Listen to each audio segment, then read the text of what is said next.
Gotta love this Astros offense, am I right? The Houston Astros got handed their first loss of the season today, losing a 2-0 contest to the Los Angeles Angels. Your player of the game is Justin Verlander. Your losing pitcher was Justin Verlander. Your winning pitcher was Noah Syndergaard, and Raisel Iglesias got a save today. Let's just start the recap with our player of the game, since he was the storyline heading into the game as well. Justin Verlander did very solid today, going 5 innings, striking out Ohtani 3 times, only making one real mistake and paying for that mistake, took the loss for that mistake. But his only real mistake all game basically was that home run to Jared Walsh. He did allow some hard contact that didn't ultimately hurt him, but all in all, for a guy who had a lot of question marks heading into today, you didn't know how he was going to play after Tommy John. You didn't know how he was going to play at this age, and especially after a layoff in general, not just from Tommy John, a 2-year layoff. You didn't know how he was going to do, and he answered a lot of those questions, and he semi-answered some of them. Another question that still lies is like, how many pitches is he going to go from here on out? You're paying this guy a lot of money. You don't want him to go 5 innings. But with a shortened spring, he's probably going to ramp that up as the season goes. So watch for that. Limiting contact, did okay at that. Got strikeouts, made his pitches when he needed to. All in all, great outing, great solid showcase. In the grand scheme of things, let's just hope we continue with this and hope that ramps up. But like, for any outing, if you're going to tell me my starting pitcher goes 5 innings of 1-run baseball and gets a lot of strikeouts, because, strikeouts are very important to this game because they limit how much of the game is left in the defense. So the more you strike out a guy, the more control of the game you have, the better pitcher you are. So got quite a bit of strikeouts today. So that's a great sign from Verlander. I honestly forgot what I was saying before the whole strikeout tangent, but since we're on a strikeout tangent, Noah Syndergaard said he wanted to strike out Carlos Correa. Carlos Correa struck out 3 times today, but he's not an Astro anymore, so we don't have to worry about that.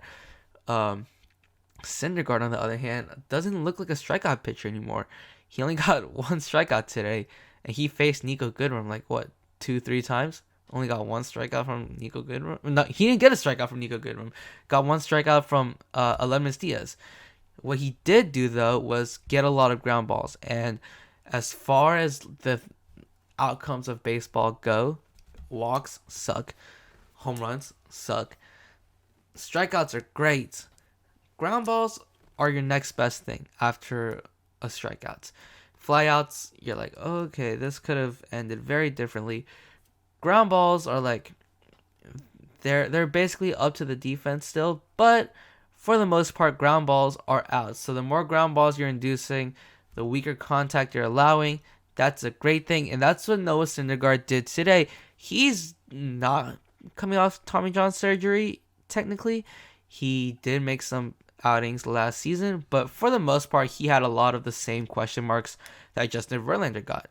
Now he brings some new questions of his own. Is he no longer a strikeout dude, or are the Astros just that team? Because the Astros did have the highest contact percentage last season, and they do have amazing plate discipline, and they had the highest batting average last year too, which I know batting average is not a great stat, but when talking about striking out and not striking out, that's a somewhat indicative stat. So Noah Syndergaard raising those questions, answered a lot of questions too. How's he going to perform against the reigning best offense in baseball? Now, it's still a top 5 offense easily, but maybe not the top offense. How's he going to perform against such a great offense? Is he going to have all this stuff? I didn't see anything impressive from Syndergaard today. He was supposed to be a high velo guy. I think he touched 95, which is where Verlander was as well. So a lot of the same stuff from both pitchers today. Verlander allowed 1 run. Syndergaard didn't allow any runs because he kept the ball on the ground. And Jared Walsh had a home run to, get Verlander's only run. I don't think Syndergaard allowed more than 2 fly balls all game. So good for him. ban the shift. I'm just kidding. Don't ban the shift, but this was a huge shift game for the Angels. Let's move on to Jose Altuve. Jose Altuve struggled so far. I think he's like 1 for 15 with that leadoff home run yesterday. Other than that, he hasn't really done much. I'm not gonna raise any concerns, but concern. I did say recently that Jose Altuve is a completely different player now. He's hitting the ball harder, more in the air. He's striking out more too. We'll see what happens. I'm not worried at all, but there is some stuff to worry about. Let's move on to Nico Goodrum. Why was this dude in the 3-hole? What? Like, I'm sorry, Dusty. What was that about? Like, right from the get-go when I saw this lineup, I was like, you have Kyle Tucker, who's probably in the front running for AL MVP when the season's over. You got him batting 6th, but you got Nico Goodrum batting 3rd. Like, you could easily just move him up and say Brantley leadoff, Altuve 2nd, Tucker 3rd, Aledmus 4th, Jordan 5th, and all that. Like that, you could easily do all that. I don't know why you didn't.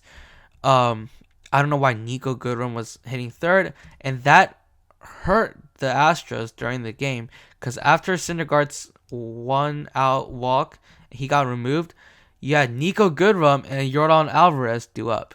Usually, when you have that righty lefty, especially with a guy like, a team like the Astros, who are really, really good, got really great hitters, you're like, oh shoot, now I gotta worry about a righty versus righty matchup or a lefty matchup. I don't want to choose, especially with Jordan and then some probably elite righty right there.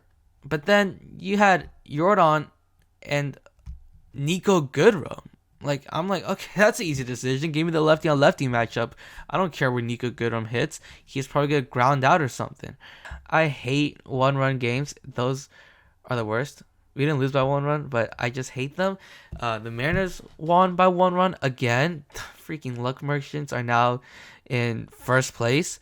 So there's that. The Rangers lost by 1. I don't like the Blue Jays, so there's that. The Giants lost by 1. That sucks. But all in all, just rinse it off. Hope the Mariners run out of luck. And yeah, we're second place right now, but we could easily be first place by tomorrow. The Mariners still don't faze me at all. Once they win by over 1 run, then I'll be like, oh, okay. But still, like, they don't faze me at all right now. I'll see y'all next week because tomorrow's a Sunday, which means I have to go back to Berkeley, so I won't be here. And then I'll do like a whole weekly recap from here on out. Thank you guys for watching. If you guys want to stay tuned for more of whatever this video is, feel free to subscribe right here. If you guys just want to check out some more videos right now, this is my most recent upload. Again, thank you guys for watching, and as always, it is Stro season all season.